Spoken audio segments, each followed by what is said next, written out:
لله نحمده ونستعينه ونستغفره ونعوذ بالله من شرور أنفسنا ومن سيئات أعمالنا من يهده الله فلا مضل له ومن يضلل فلا هادي له وأشهد أن لا إله إلا الله وحده لا شريك له وأشهد أن محمدا عبده ورسوله أما بعد فإن خير الحديث كتاب الله وخير الهدي هدي محمد صلى الله عليه وسلم وشر الأمور محدثاتها وكل محدثة بدعة وكل بدعة ضلالة وكل ضلالة في النار. وأعوذ بالله السميع العليم من الشيطان الرجيم. بسم الله الرحمن الرحيم. ألف لام ميم ذلك الكتاب لا ريب فيه هدى للمتقين. اسٹیج پہ تشریف فرما مقرر علماء کرام، محترم سامعین اور ہماری مائیں بہنیں بیٹیاں جو اس مجلس میں موجود ہیں، سب سے پہلے ہم سب دعا کریں اللہ تعالیٰ سے کہ اللہ ہماری آپ کی حاضری یہاں قبول فرمائے. ہم نے ابھی دو اہم خطابات سنے ہیں اور اہم موضوع صلہ رحمی کا موضوع بھی بہت ہی اہم ہے اور ضرورت ہے کہ ہمیشہ اس طرف توجہ دی جائے. اسی طرح سے رمضان کا استقبال ہم کیسے کریں، بہت ہی بلیغ اور مؤثر خطاب ہم سب نے سنا ہے اور دل یہ چاہتا تھا کہ یہ جو موضوع جو ہے انہیں پر ختم ہو جائے، لیکن قرآن کی جو عظمت ہے رمضان کے حوالے سے اس کو بھی بیان کرنا ضروری ہے. اچھا تعجب ہوتا ہے، یہ جو عناوین ہیں اپنی جگہ پہ سب اہم ہیں اور ایک دوسرے سے مربوط بھی ہیں، جڑے ہوئے بھی ہیں. قرآن جو کتاب ہدایت ہے، قرآن جو اللہ رب العالمین کی نازل کردہ آخری آسمانی کتاب ہے، قرآن کہ جس کے نزول کے بعد تمام آسمانی کتابیں منسوخ کر دی گئی. اس کی عظمت کا اندازہ اس کو پڑھنے سے ہوگا. تمام چیزوں کی وضاحت قرآن مجید میں موجود ہے اور جہاں اجمال ہے ان کی تفصیل احادیث مبارکہ بھی موجود ہے. یہ دونوں وحی الہی ہیں. قرآن بھی اللہ کی طرف سے وحی ہے اور احادیث رسول بھی.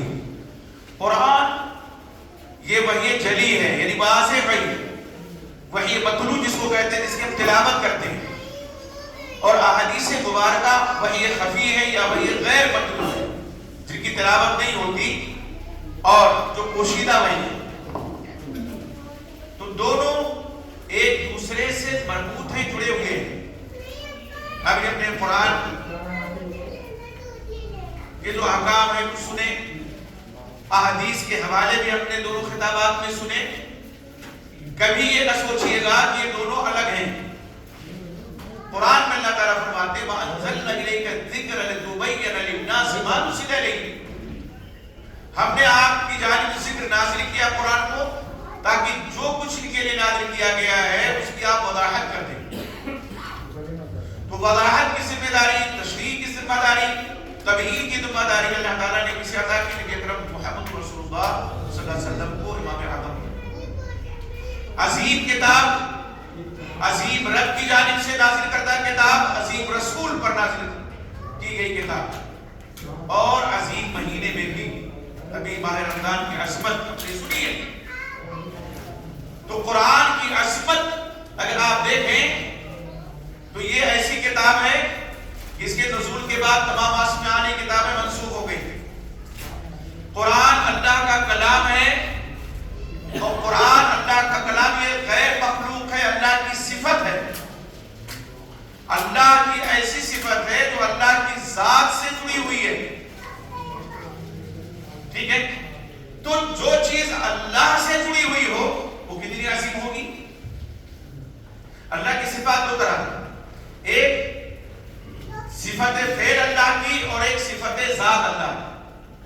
اللہ کی صفات کی دو قسمیں ہیں، صفت فعل اور صفت ذات۔ تو یہ جو اللہ کا کلام ہے یہ اللہ کی صفت ذات ہے، گویا یہ صفت اللہ کی ذات سے جڑی ہوئی صفت ہے۔ تو اللہ عظیم ہے کہ نہیں ہے؟ تو اس کی صفت بھی تو عظیم ہے، اور قرآن اس کا کلام ہے۔ انہ لتنزیل رب العالمین نزل به الروح الامین، اللہ فرماتے ہیں کہ اللہ رب العالمین کی جانب سے نازل کرتا یہ کلام ہے۔ اللہ رب العزت نے روح الامین کے ذریعے سے اس کو نازل کیا، کس پر؟ نبی اکرم محمد رسول اللہ صلی اللہ علیہ وسلم کے قلب اطہر پر۔ اور فرشتوں میں سب سے عظیم کون ہے؟ جبرائیل علیہ السلام، جن کو جبرائیل امین کا لقب ملا ہوا ہے۔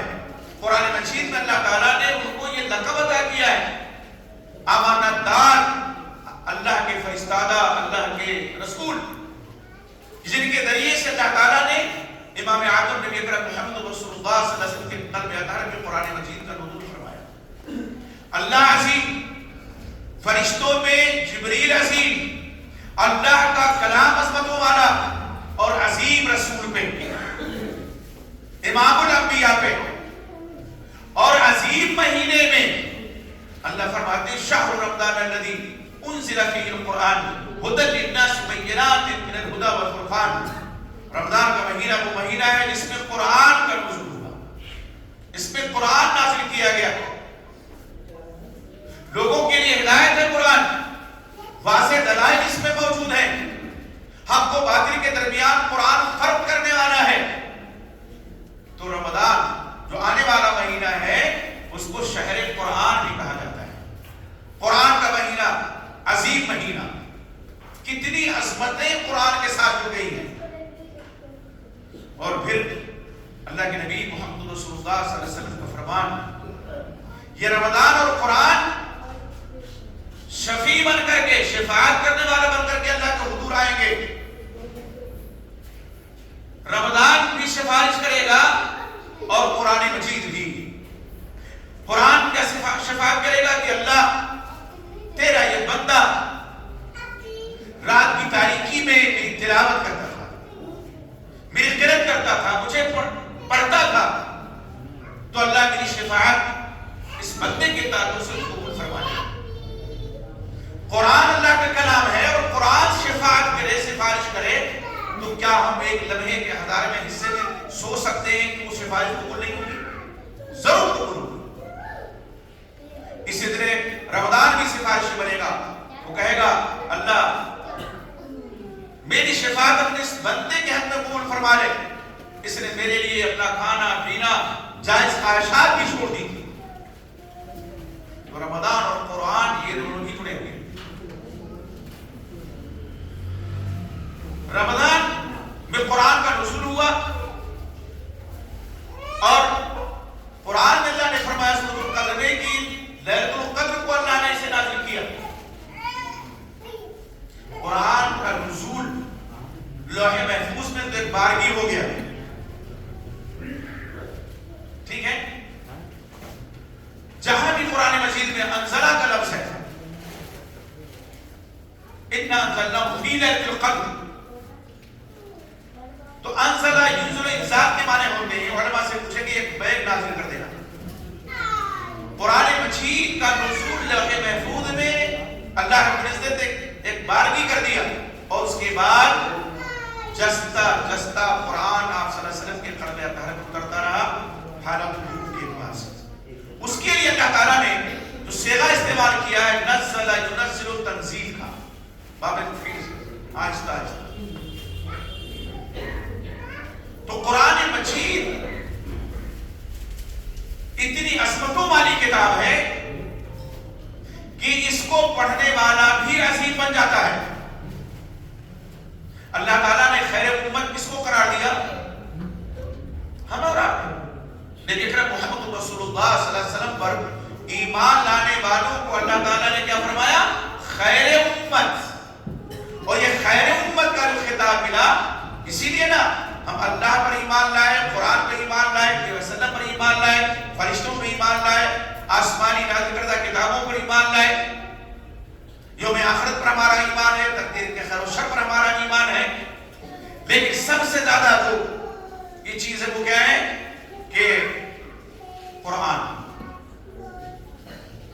آسمانی کتاب اور بھی تو آئی، توریت اللہ نے اپنے ہاتھ سے لکھی ہوئی تھا، جی حدیث میں، زبور، انجیل، صحف ابراہیم موسیٰ، یہ ساری آسمانی کتاب و صحیفے ہیں، لیکن ان کتابوں پر جو ایمان لانے والے لوگ تھے اللہ نے ان کو خیر امت نہیں کہا۔ اللہ نے کس کو کہا؟ تم خیر امت، اخرجت للناس، تم بہترین امت ہو، تمہیں لوگوں کے لیے نکالا گیا، برپا کیا گیا ہے، تأمرون بالمعروف وتنہون عن المنکر وتؤمنون باللہ، تم معروف کا حکم دیتے ہو، بھلائی کا، منکر سے، بری باتوں سے روکتے ہو، اور اللہ پر ایمان لانے والے۔ اتنی عظمتیں ہیں، ہم قرآن پا کر کے عزیز ہو گئے۔ اب جس قرآن سے ہماری عظمت، ہماری رفعت وابستہ ہو، اسی قرآن سے غافل ہو جائیں، کتنی بڑی بدنصیبی ہے۔ اللہ کے نبی محمد صلی اللہ علیہ وسلم کیا فرماتے ہیں؟ ان اللہ یرفع بہذا الکتاب اقواما ویدع بہ آخرین، بے شک اللہ اس قرآن کے ذریعے سے کچھ لوگوں کو سربلندی عطا کرتے ہیں، عظمتیں بخشتے ہیں، رفعتوں سے نوازتے ہیں، اور کچھ دوسرے لوگوں کسی قرآن اور کسی کتاب کی وجہ سے پست و ذلیل کر دیتے ہیں، رسوا کرتے ہیں۔ اس زمانے میں معزز تھے مسلمہ ہو کر، اور ہم خوار ہوئے تاریخ قرآن۔ اسلاف کرام کی زندگیوں کو دیکھیے، صحابہ کرام رضوان اللہ اجمعین کی حیات طیبہ کا مطالعہ کیجئے، تو یہ آپ سمجھ جائیں گے کہ ایک لمحے کے لیے بھی صحابہ کرام قرآن سے غافل نہیں ہوتے تھے۔ تب وہ عظیم تھے، تب اللہ نے کو فتوحات سے نوازا، اللہ نے کو عزتیں عطا کی، رفعتیں عطا کی، عظمتیں عطا کی، اور جیسے ہی لوگ دور صحابہ سے، دور نبوت سے دور ہوتے گئے، قرآن سے غفلت کا شکار ہوتے گئے، تو آج جو عالم ہے مسلمانوں کا پوری دنیا میں قسم کرسی کا بتانے کی ضرورت نہیں ہے۔ قرآن، صرف قرآن سے ہماری عزت، ہماری عظمت برقرار رہ سکتی ہے، اور اسی قرآن سے آج لوگ غافل ہیں۔ قرآن کے پڑھنے کا طریقہ اور اسلوب کیا ہے، یہ بھی قرآن مجید میں موجود ہے۔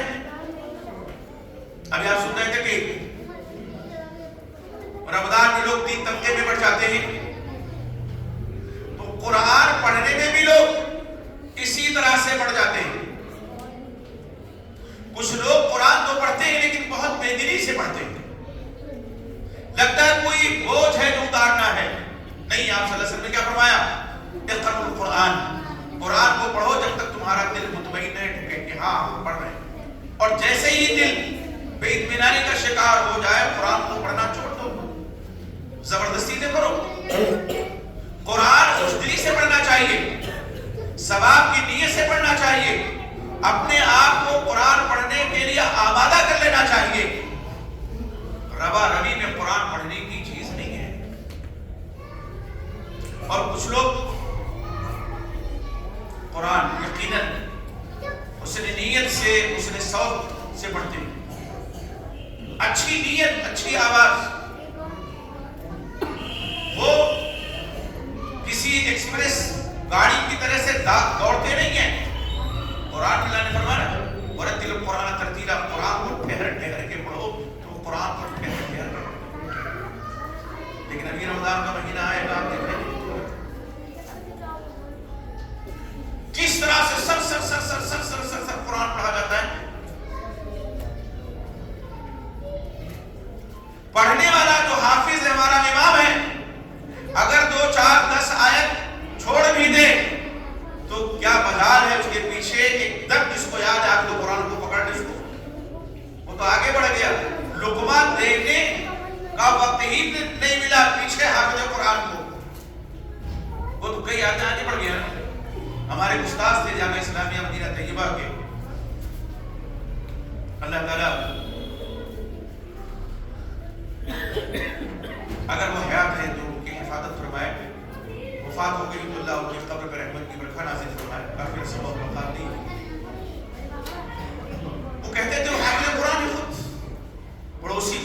مرتبہ جانا ہوا رمضان کے مہینے میں. انہوں نے درسگاہ میں ہم لوگوں سے اپنا واقعہ بیان کیا اور میرے ان کے بیچ میں کوئی اور راوی نہیں ہے. کہنے لگے میں خود حافظ قرآن ایک مسجد میں پہنچا ہوں تو ایک امام صاحب جو نماز پڑھا رہے تھے قیام اللیل جس کو تراویح بھی کہتے ہیں وہ اتنی تیزی کے ساتھ پڑھ رہے تھے کہ سوائے یعلمون تعلمون کے کوئی چیز میرے پلے نہیں پڑھ رہی تھی. یعلم تعلم پہ آیت ختم ہو جاتی ہے نا, عزیز نہیں قریب پہ آیت ختم ہو جاتا ہے, بس اتنا ہی پتہ چلتا تھا کیا پڑھتے. میں حافظ قرآن ہو کر کے مجھے وہ پتہ نہیں چلا. واللہ العظیم یہ قرآن مجید کے ساتھ مذاق ہے, یہ قیام اللیل کے ساتھ بھی مذاق ہے. نہ قرآن پڑھنے کا ثواب نہ قیام اللیل کا ثواب, الٹا خدشہ یہ ہے, خطرہ یہ ہے کہ کئی ایسے لوگ کل قیامت کے دن عذاب الہی میں نہیں گفتار. یہ قرآن جس کے بارے میں آپ صلی اللہ علیہ وسلم نے فرمایا سفارش نہیں بنے گا, یہی قرآن فریادی بھی بن سکتا ہے. وہ کسی شاعر نے کہا تھا, ماہر القادری ہے, وہ کتابوں میں سجایا جاتا ہوں,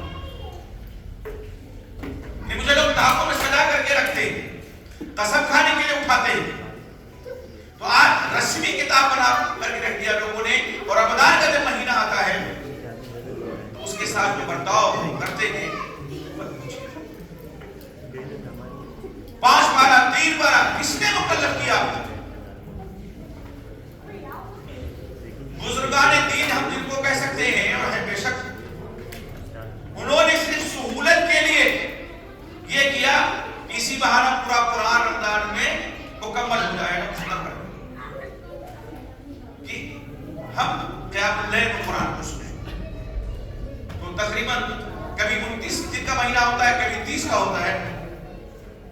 تو اگر ایک پارہ سوا پارہ لوگ پڑھیں گے تو مکمل قرآن لوگ پڑھ بھی لیں گے اور سن بھی لیں گے. تو جتنا پڑھنے کا ثواب اتنا آپ صلی اللہ علیہ وسلم سننے کا بھی ثواب ہے نا. اب آپ دیکھیے کہ قرآن مجید پڑھنے والا خود نہیں سمجھ پا رہا میں کیا پڑھ رہا ہوں, سننے والوں کے تو کوئی چیز پلے نہیں پڑ رہی ہے کہ کیا پڑھ گئے, کوئی ثواب ملے گا. تو قرآن اگر سفارشی بنے گا تو یہ فریادی کل قیامت کے دن بن جائے گا.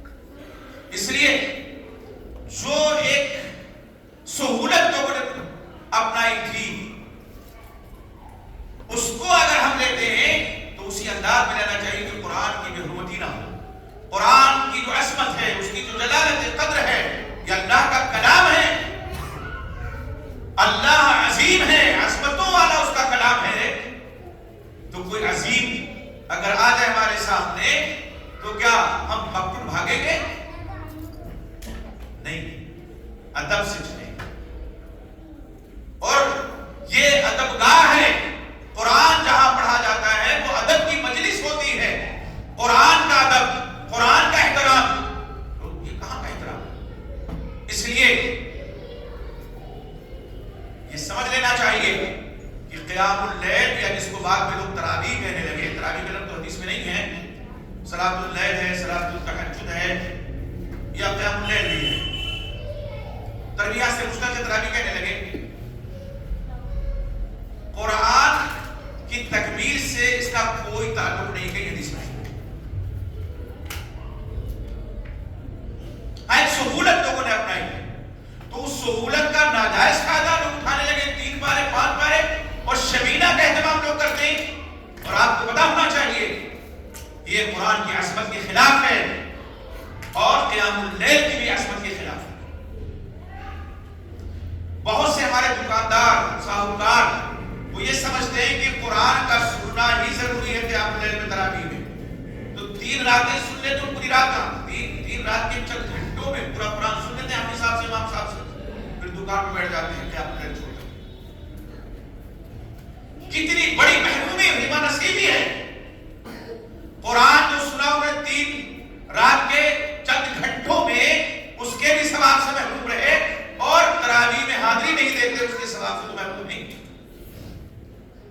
یہ قرآن کی عظمت کی اندیکھی ہے. قرآن عظمتوں والی کتاب ہے، رفتوں والی کتاب ہے، اور اسی سے ہمیں سمجھتی بھی سکتی ہے، تو اس کے ساتھ وہ برتاؤ کرنا چاہیے کہ جس کا حکم قرآن مجید میں موجود ہے۔ ٹھہر ٹھہر کے آگے قرآن پڑھنے کا آپ کو ثواب ہے۔ آپ صلی اللہ علیہ وسلم نے فرمایا قرأ حرفا من القرآن فلہ بھی حسنہ، جس نے قرآن کا ایک حرف پڑھا تو اس پڑھنے کی وجہ سے اس کو ایک نیکی ملی۔ ولا اقول الف لام میم حرف بل الف حرف ولام حرف ومیم حرف، میں نہیں کہتا کہ الف لام میم حرف بلکہ الف ایک حرف ہے، لام ایک حرف ہے، میم ایک حرف ہے۔ یعنی ہم نے قرآن مجید سے اگر صرف الف لام میم پڑھا، حروف مقطعات میں ہے نا یہ، اور اللہ کے علاوہ اس کی مراد کو کوئی نہیں جانتا، تو بھی 30 نیکی ہمیں ملے گی۔ تو قرآن پڑھنے سے ہمیں نیکیاں ملیں گی۔ آپ نے فرمایا ایک نیکی ملے گی، حرف تو بالحسنہ تو بھی عشر امثالها، اور ایک کی نیکی 10 نیکی، 3 حرف پڑھا 30 نیکی ملی۔ قرآن پڑھنے کے ساتھ اس میں غور و فکر بھی کرنا چاہیے، یہ بھی اس کی عظمت کا تقاضا ہے۔ آپ قرآن پڑھ رہے ہیں اور سمجھ نہیں رہے ہیں تو اپنی زندگیوں کو اتاریں گے کیسے؟ قرآن میں جو احکام ہیں ان پر عمل کیسے کریں گے؟ کل قیامت کے دن ہم یہ کہتے ہیں کہ بچ نہیں سکتے، اللہ ہمیں عربی نہیں آتی تھی، ہم نے چند صورتیں یاد کر لی تھی، اب پورا قرآن ہم نے حفظ کر لیا تھا، لیکن اس کے معانی کا ترجمہ مفہوم نہیں سمجھتے تھے۔ تو یہ پوچھا جا سکتا ہے نا، اردو آتی تھی، ہندی آتی تھی، انگریزی آتی تھی، تیلگو آتی تھی، ملیالم آتی تھی، فارسی آتی تھی، نیپالی زبان آتی تھی، کوئی زبان آتی تھی نہیں آتی تھی؟ کون بچے گا جو یہ کہتے ہیں ہمیں کوئی زبان نہیں آتی تھی؟ اتنی عظیم کتاب، دنیا میں سب سے زیادہ پڑھی جانے والی کتاب، سب سے زیادہ چھپنے والی کتاب، اور قرآن مجید کے معانی کا ترجمہ اور مطالب تمام زندہ زبانوں میں موجود ہے، ایسی کتاب۔ اللہ جزائے خیر عطا فرمائے شاہ فہد رحمہ اللہ رحمۃ واسعہ، انہوں نے مدینہ طیبہ میں اہتمام کیا، وہاں پہ ہر زبان میں قرآن چھپتا ہے، ہر زبان میں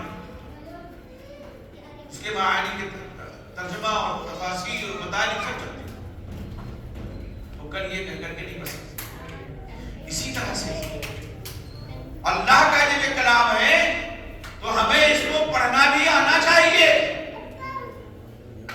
بہت سے لوگ 25 سال 50 سال 60 سال 65 سال کے ہو جاتے ہیں، کہتے ہیں قرآن پڑھنا نہیں آتا ہے، کیوں نہیں آتا؟ انگریزی تو خراٹے سے آپ بولتے ہیں،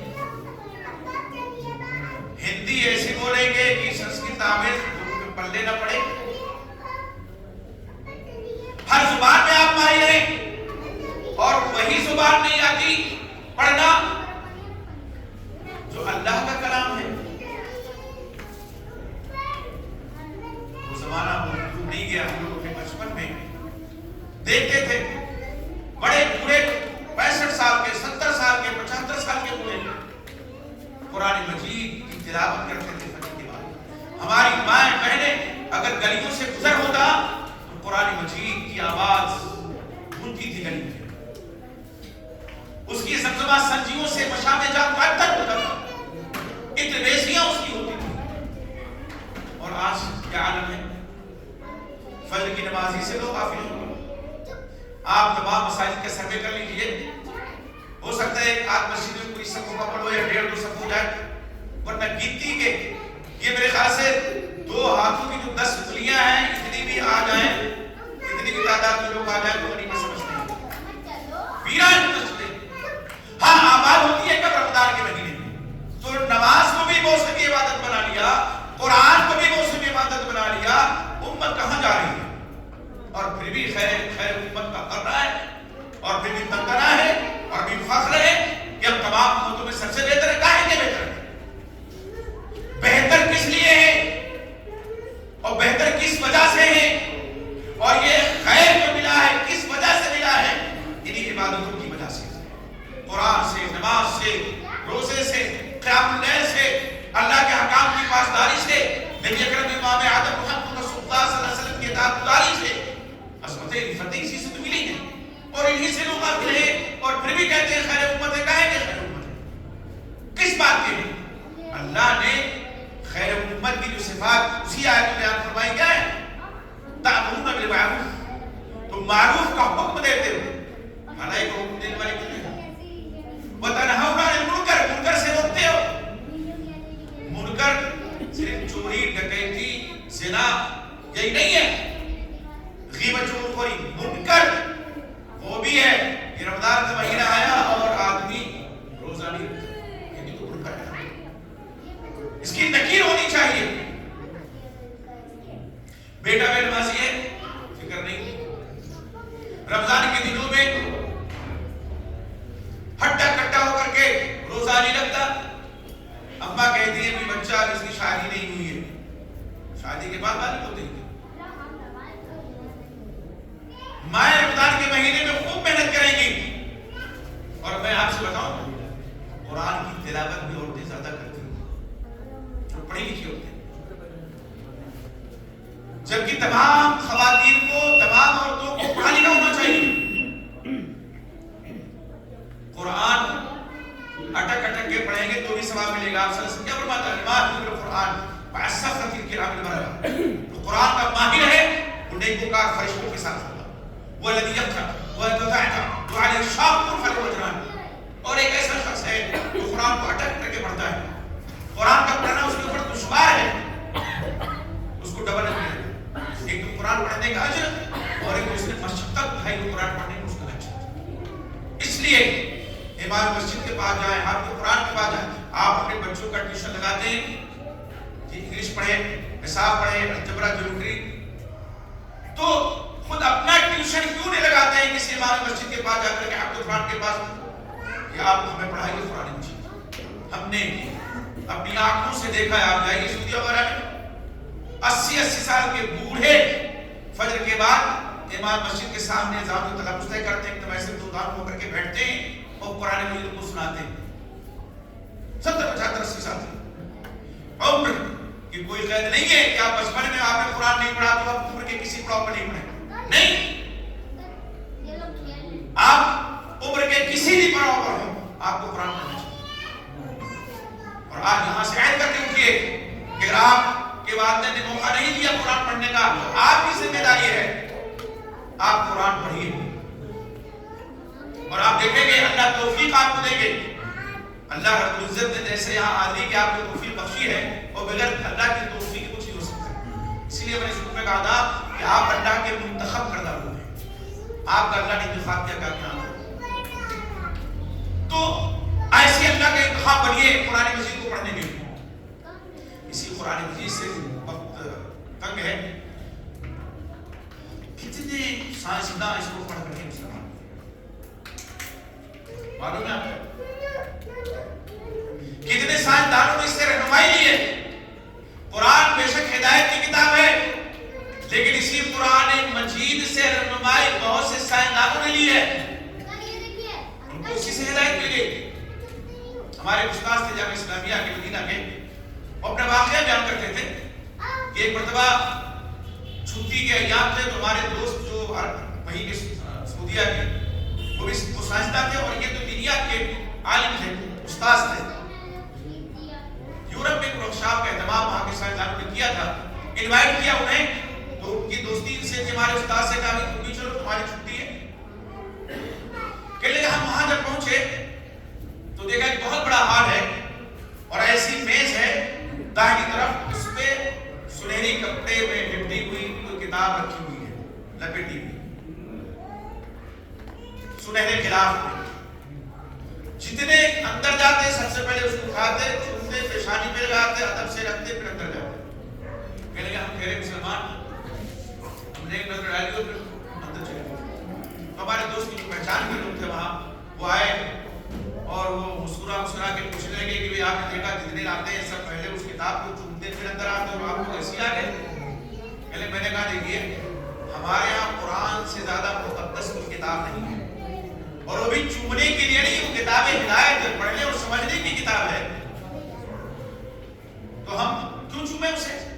وہ ہنسنے ہنسنے لگے، کہا آپ کو پتا ہے وہ کون سی کتاب ہے؟ کہا ہمیں کیا معلوم؟ کہا وہ آپ کا قرآن ہے، ہم نے بڑی رہنمائی سے لی ہے، ہم اس کو اپنا استاد سمجھتے ہیں، تو جس طرح سے استاد کا ادب کیا جاتا ہے اس کا ادب اور احترام کرتے ہیں۔ استاد کی پیشانی ہم لوگ چھوتے کہ نہیں چھوتے ہیں ادبن؟ تو یہ جو اغیار ہیں انہوں نے قرآن جو نچین علوم و معارف کا خزانہ ہے، علوم و معارف کا، اس سے انہوں نے علم حاصل کیا، اس کو استاد بنایا۔ ایمان نصیب ہے نہیں تو نہیں ایمان لائے۔ لیکن ایک سائنسداں اپنا خود واقعہ بیان کرتا ہے، کسی قرآن کو پڑھ کر کے وہ مسلمان ہوا، کہا برساں برس کی تحقیق کے بعد ایک نتیجے پر پہنچا، یہ ہمارا جو بشرہ چمڑا جسے کہتے ہیں کھال، اسی میں قوت حصہ ہے، اور بالفعل ایسا ہے۔ اللہ نہ کرے کبھی آپ انجیکشن کی ضرورت ہم سب کو پڑے، ورنہ انجیکشن کی ضرورت پیدا کرے، لیکن کبھی کسی کو انجیکشن لگا ہوگا تو اس کو احساس ہوگا، یا کسی کا آپریشن یا پھوڑا ہوا، تو جب تک سوئی کا رابطہ انجیکشن کا چمڑے سے ہوتا ہے درد ہوتا ہے، اس کے بعد پورے گوشت میں آپ گھسا دیجئے درد کا احساس نہیں ہوتا۔ ایسی بلیڈ کا رابطہ جب تک چمڑے سے ہوتا ہے درد کا احساس ہوتا ہے، اور پھر گوشت میں گھستا جائے تو کچھ بھی احساس نہیں ہوتا۔ کہا ہم نے برسہ برس کی تحقیق کے بعد یہ نتیجہ نکالا، پھر ایک مرتبہ موقع لگا قرآن پڑھنے میں، تو قرآن مجید میں ایک آیت کی سے گزری، قرآن میں اللہ فرماتے ہیں کلما نضجت جلودہم بدلناہم جلودا غیرہا ليذوقوا العذاب، کہ جب جب ان جہنمیوں کے چمڑے گل جائیں گے تو ان کے بدلے چمڑوں کے بدلے میں دوسرا چمڑا ہم کے جسم کو پہنائیں گے، ليذوقوا العذاب، تاکہ عذاب کا مزہ چکھیں۔ یعنی عذاب کا مزہ کون چکھتا ہے؟ چمڑے چکھتے ہیں۔ یہ بشرا خان آپ پر نقد انتہار بیٹھا مسلمان ہوتا ہے، بساخت اخبار اٹھا، اشہد ان لا الہ الا اللہ واشہد ان محمد عبدہ رسول، اس لیے کہ کسی بندے کا اور کسی انسان کا یہ کلام نہیں ہو سکتا ہے، یقیناً یہ کلام ہے، یہ اللہ کا کلام ہے، تو یہ ہمارا قرآن ہے، اس کی عظمت ہے۔ لوگ دوسرے پڑھ پڑھ کے مسلمان ہو رہے ہیں، اور آج ہم لوگ کیا ہیں؟ غفلت کے شکار ہیں۔ میرے بھائی قرآن سے جڑیے، یہ شہر قرآن آ رہا ہے، اس سے پہلے آپ قرآن سے جڑ جائیے۔ استقبال رمضان کا ایک تقاضا یہ بھی ہے، قرآن سے اپنے رشتے کو مضبوط کیجیے، قرآن کا مہینہ آنے سے پہلے، تب دل لگے گا قرآن پڑھنے میں، ورنہ پھر ایسی دوا روی میں آپ پڑھتے بھی رہیں گے، سنتے بھی رہیں گے۔ اللہ سے دعا کیجیے کہ اللہ تعالیٰ ہماری آپ کی حالیوں کو دور فرمائے۔ اللہ تعالیٰ نے جس طرح سے عظمت والی کتاب ہمیں عطا کی ہے، اللہ تعالیٰ اسی کتاب کے ذریعے سے ہمیں عظمت فتح نصیب فرمائے۔ اللہ جو کچھ لوگوں نے کہا ہے سنا ہے، اللہ سب سے پہلے ہمارے خطبہ کو مجھے اس پر عمل کرنے کی توفیق عطا فرمائے۔ آپ تمام حضرات کو، ہماری مائیں بہنیں بیٹیاں جو اپنا وقت نکال کر تبلیغ دی آئی ہیں، اللہ تعالیٰ ان کی حاضری کو قبول فرمائے، انہیں توفیق دے کے رمضان کے مہینے میں وہ بھی ٹھہر کر کے قرآن پڑھیں۔ اللہ رب العزت جب تک دنیا میں ہم زندہ ہیں ہمیں توفیق عطا کرے، اور ہمارا جب دنیا سے جانا ہو ہم سب کے لوگوں میں لا الہ الا اللہ واشہد ان محمد عبدہ ورسولہ، ہمارے بہت ہی عزیز بھائی جماعتی بھائی مدرس بھائی اور ہمارے عبدالرحیم بھائی جو حریف ہیں زبان میں، ان کے والد کی طبیعت خراب ہے، ان کی والدہ سے بھائی جو کافی عرصے سے بیمار ہیں، اللہ سے دعا ہے کہ اللہ تعالیٰ